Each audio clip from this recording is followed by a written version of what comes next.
এবার এমন একটা প্রেম হোক যে প্রেমে আগে বন্ধুত্ব হবে, ব্রেকআপ হবে না, আরই হবে। ঝগড়া হলেও কাছাকাছি আসার ইচ্ছে হবে।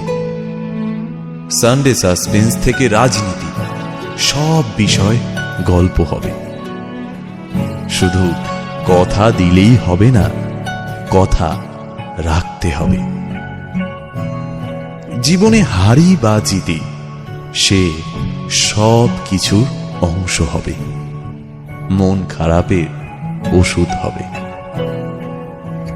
এমন একটা প্রেম হোক যার কাছে তুমি অপশন নও, প্রায়োরিটি হবে।